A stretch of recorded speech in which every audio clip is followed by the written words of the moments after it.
Welcome to the Real News Network. I'm Jessica Devereaux in Baltimore. On Monday, December 28th, a number of attacks in Nigeria left 80 people dead. The attacks included rocket-propelled grenades and multiple suicide bombers, with a death toll that continues to rise. While it's yet to be confirmed, many officials are holding Islamic extremist group Boko Haram responsible for the recent series of attacks. Boko Haram has been around since 2002, but the group has become increasingly radicalized over the last 6 years. In that time period, the group has been responsible for the deaths of more than 20,000 lives and the displacement of 2.3 million people, particularly in the countries of Nigeria, Chad, Niger, and Cameroon. Now joining us to discuss the recent attacks is our guest, Baba Aye. Baba is a trade union educator and the national convener of the largest civil society coalition in Nigeria called the United Action for Democracy. Thank you so much for joining us, Baba. Thank you so much, Jessica, for having me.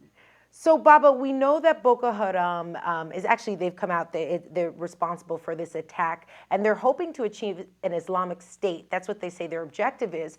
But what is their thought process behind these bombings? Because I can imagine that they sort of ostracize themselves from the majority of Nigerians. Aren't these killings sort of mobilizing people against them? Thank you very much. First and foremost, regarding the motive for this most recent attack, I'll say it's a macabre answer to President Muhammad Buhari, who claimed a few days before the attacks took place that Boko Haram had been technically defeated. So I think in their own warped way, it was to say that no, you haven't beaten us. We are still very much there. And when the president claimed that Boko Haram had been technically defeated, a number of bodies, including the United Action for Democracy, pointed out that look, this was untrue. The claim that because the territories that were claimed by Boko Haram had been reclaimed by the Nigerian Army does not amount to Boko Haram having been defeated. Actually, most of those territories were reclaimed back even before this administration came into power.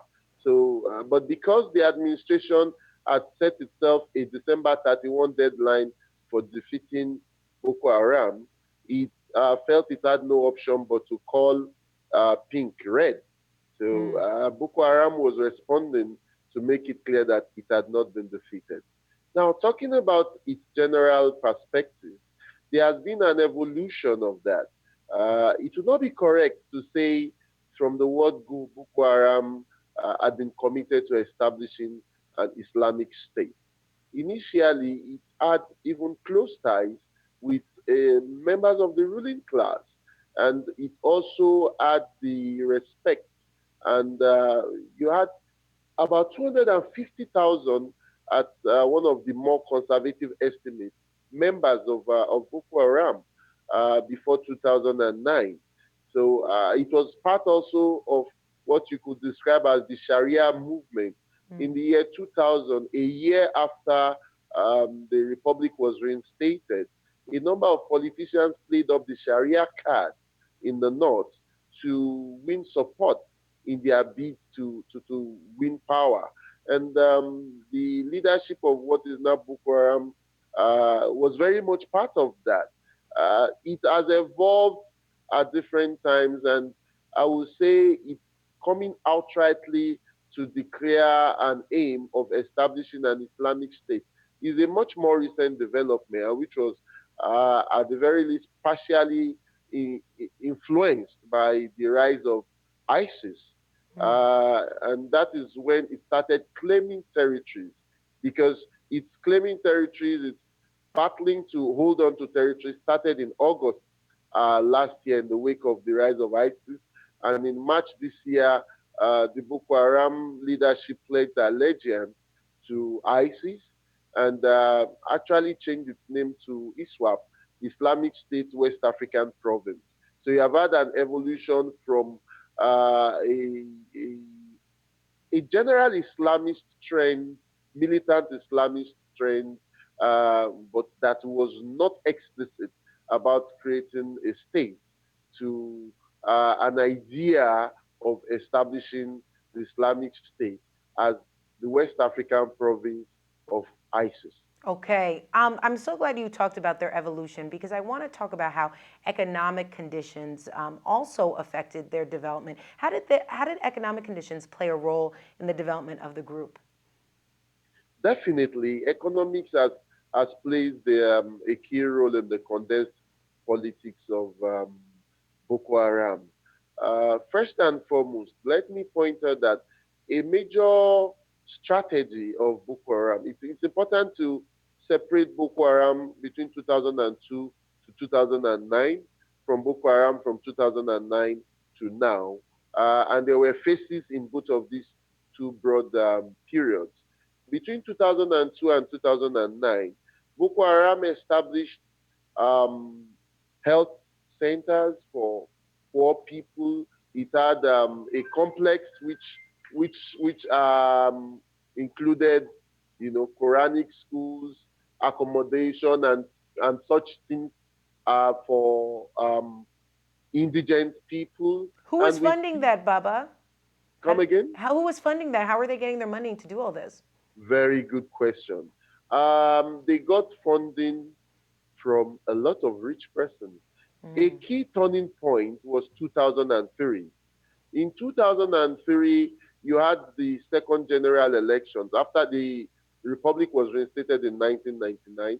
Then in 2003, you had elections, and in Borno State, which is the bastion of Boko Haram, the then Senator Ali Modu Sharif was running against someone that had been his godson, but who was governor at the time, and he courted Boko Haram actively, made funds available, and with this, the group expanded extensively, and the group also played the strong arm, you could call it the unofficial militia, to defend his votes in that election. It was actually a something similar to what happened in the Niger Delta.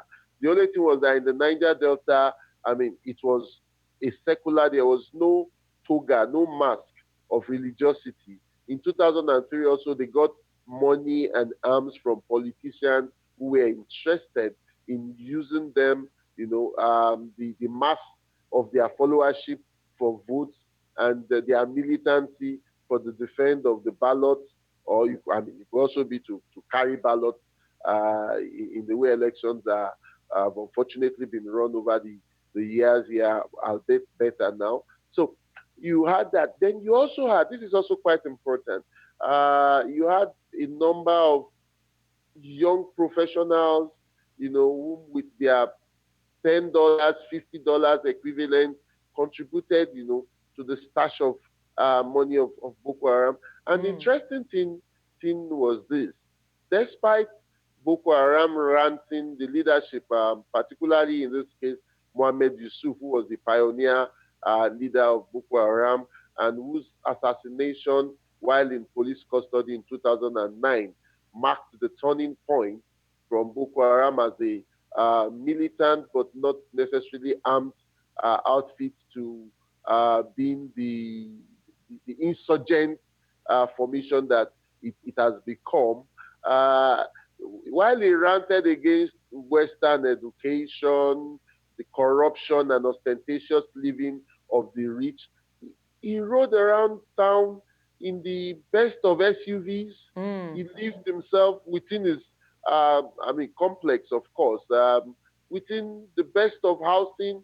But you see, you might know that the term prebendalism was actually created as a particular form of neo-patrimonialism for Nigeria after the Second Republic. And why am I going to here is that for a lot of the poor was that, well, yes, he's living the big life like the big man, but he was feeding so many uh, poor persons that would otherwise have gone to bed without any food in their stomach Mm-hmm. between 2002 to 2009. And then when you add the dimension of religiosity to that, it was enough to give him the mass followership he then had. But Okay. of course, since it turned to an armed struggle against the state, the necessary conditions of this manifestation of Boko Haram had led to gross shrinking of membership. But you still also have quite a number of, you could say, sleepers, and this is part of how it it revigorates its number, even when it is thought that it has been, to borrow the words of our president, technically defeated. Okay, Baba, I want to turn and talk about reports that are coming out saying that Boko Haram has infiltrated the Nigerian army and the political establishment. Is there any evidence supporting these types of claims? I would say yes. And it is also interesting to point out that the first person to give inkling of this was the immediate past president, Goodluck Jonathan, who said that, later I claimed that that wasn't exactly what it was saying. It was on record, they did say that Boko Haram had infiltrated even his cabinet, the judiciary, and the legislature. Uh, Interestingly, though, or rather to buttress the fact that yes, there had been such infiltration, is that the 2000 and I think it was 2010 or 2011 Christmas Day bomber was arrested in the governor's lodge, the Borno State governor's lodge. You don't just go and sleep in the governor's lodge if you don't have contact in high places there. Senator Ali Ndume, who is a principal officer in the Senate presently, was also found to have exchanged text messages and phone calls with Boko Haram. And years back, a case started that nobody has had anything subsequently about. And Mm. then don't forget, during the Mali debacle, some soldiers that were to join that infamous assault from Nigeria were actually intercepted. And this was based on intelligence they got. You've also had not less than two, 3 dozen generals, I mean, top brass of the army that Mm-hmm. have been court-martialed in secret over the past year and a half, thereabout. And so it is quite clear that, yes, there are persons in high places that have, in different ways, been supporting Boko Haram. And I'm not just talking of at its pre-lethal stage of pre-2009, but even at this point that Boko Haram has been waging a war against the Nigerian state, and which has consumed, um, as you rightly said, over 20,000 persons.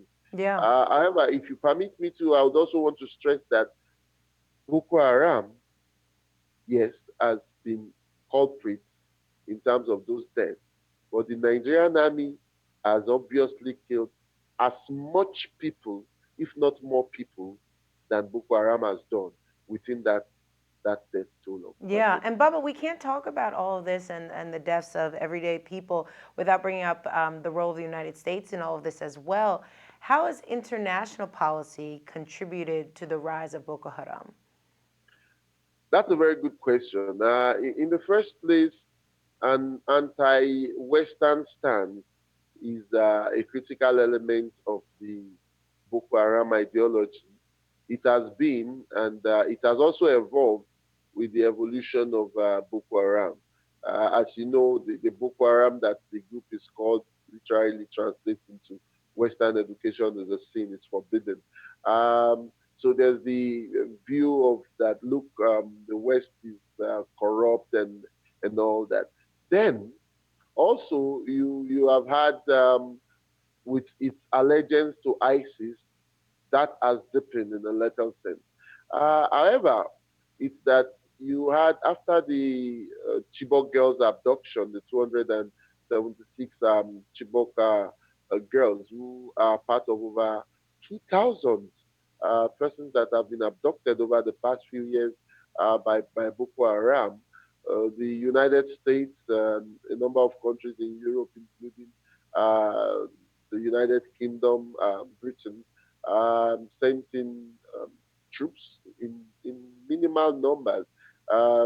In the course of this week, Britain, for example, said it will increase its troops from, I mean, its officers here from about 100 to 300. Mm-hmm. So they are mainly playing roles of training, so to speak. It is, however, important to stress that it will be a very, very big mistake to send in massive troops. And I doubt if the ruling class in the states, the United States, and those of other European countries will be so dumb to get their jackboots bogged in the Sambisa forest of Nigeria. However, yes, the Boko Haram is against the West, and I'll say probably the most spectacular expression of that in a lethal way was the bombing some 4 years back of the United Nations building. Mm. But it is also important to realize that Boko Haram's anti-Westernism idea is not necessarily an anti-imperialist position. Boko Haram is is an Islamist body that has adopted and that has magnified terror tactics, and this in no way can be said to represent the interests and aspirations of working class people. So its anti-Western ideology is one that radical civil society movement in Nigeria at this point takes with a pinch of salt. All right, Baba Aye. Always a pleasure having you on the program. Thank you so much for being with us. It's my pleasure, Jessica. Thank you. And thank you for watching the Real News Network.